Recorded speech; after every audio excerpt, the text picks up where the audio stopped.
kuliah Manajemen Sektor Publik. Pada kesempatan kali ini, Bu, kami dari kelompok 8 mohon izin menjelaskan salah satu kasus dan kami analisis berdasarkan teori yang sudah diajarkan oleh jenengan pada matkul Manajemen Sektor Publik. Tapi sebelum kita menjelaskan nih materi yang sudah kita analisis, izinkan perkenalkan saya Pamit Putra Bimaya, dengan saya Abdi Makbul Fikri, dan saya Andreas Benurjaya. Baik, pada kesempatan kali ini kami akan membahas salah satu kronologi atau kasus yang sering terjadi di Kabupaten Sidoarjo. Dalam rangka ini kita memberikan atau menganalisis sebuah kasus yang berjudul efisiensi terhadap kurangnya pengelolaan fasilitas umum di Jalan Lingkar Timur, Kabupaten Sidoarjo. Next, latar belakang. Oke. Pada latar belakang kasus yang kita ambil pada kesempatan kali ini, yakni jalan merupakan infrastruktur yang memang penting digunakan dalam masyarakat kehidupan sehari-hari. Jalan raya adalah salah satu infrastruktur yang sangat berguna bagi komoditas ataupun bagaimana masyarakat melakukan aktivitasnya menggunakan infrastruktur tersebut. Kelancaran transportasi dan aktivitas ekonomi dalam perspektif manajemen sektor publik.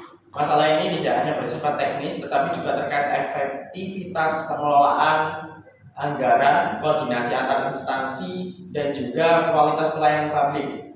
Oleh karena itu, diperlukan analisis efisiensi penanganan jalan sebagai evaluasi kinerja pemerintah daerah, terutama di daerah Kabupaten Sidoarjo. Oke, next. Dalam kesempatan ini kita mengangkat sebuah studi kasus, yakni yang sering terjadi per data bulan April 2026 terjadi banyak laka lantas dan menyebabkan beberapa kendaraan meninggal dunia di lokasi kejadian. Kerusakan jalan di Lingkar Timur Kabupaten Sidoarjo telah berlangsung cukup lama dan menjadi keluhan masyarakat karena ada beberapa hal. Yang pertama, banyaknya lubang yang membahayakan pengguna jalan.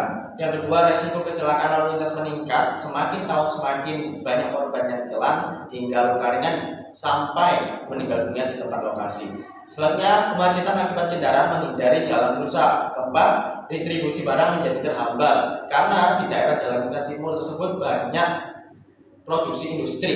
Jadi sering dilewati truk kontainer, truk besar yang memiliki komponen kekuatan yang lebih besar daripada kendaraan-kendaraan umumnya.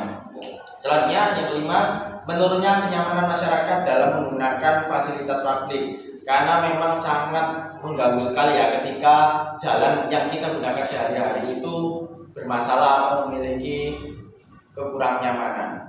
Permasalahan ini menunjukkan bahwa proses penanganan infrastruktur belum berjalan secara optimal dan efisien, terutama pada responsif terhadap kebutuhan masyarakat.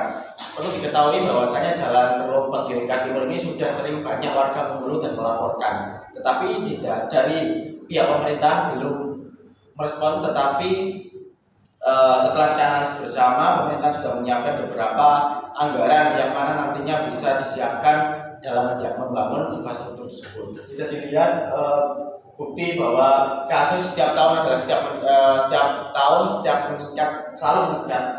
Sumber beritanya sudah kami cantumkan dan di Google banyak sekali berita-berita terkait Lingkar Timur, dan kita bertiga juga masing-masing memiliki pengalaman yang sama. Aktivitas kita sehari-hari terganggu ketika melewati jalan tersebut. Begitu, next.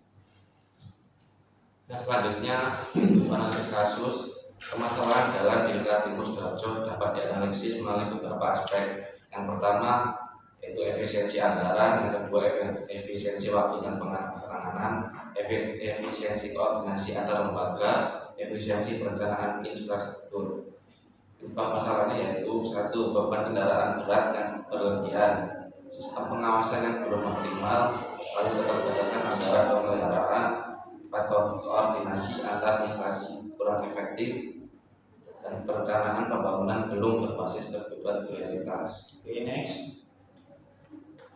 Analisis berdasarkan teori.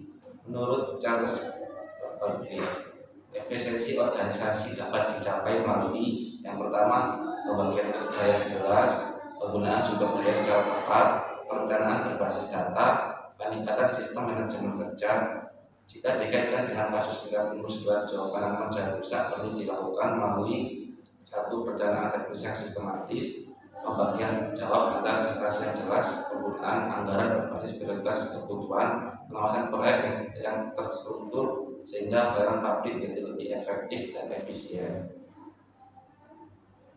Oke, untuk selanjutnya itu pemecahan kasus dari kasus jalan rusak dari Lingkar Timur.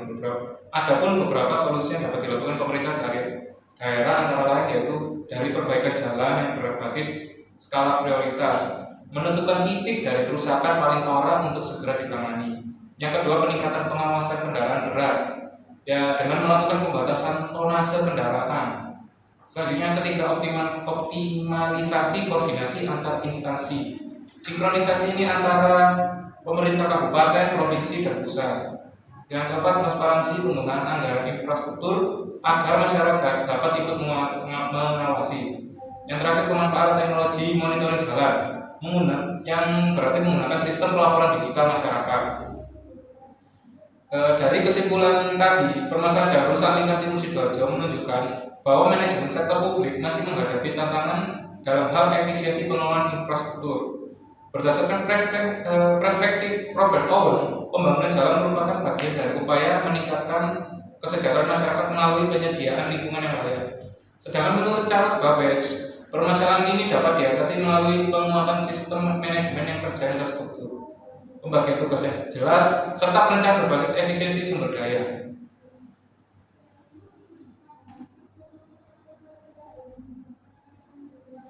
Serta dengan demikian, perbaikan infrastruktur jalan harus dilakukan secara terintegrasi, responsif, dan berorientasi pada pelayanan publik yang optimal. Oke, baik.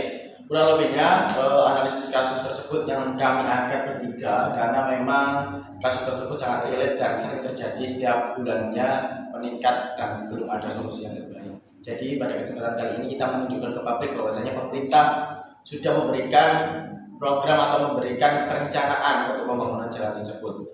Mungkin kurang lebihnya itu saja yang dapat kami sampaikan bertiga di sini. Mohon maaf apabila kami ada kesalahan ataupun salah kata.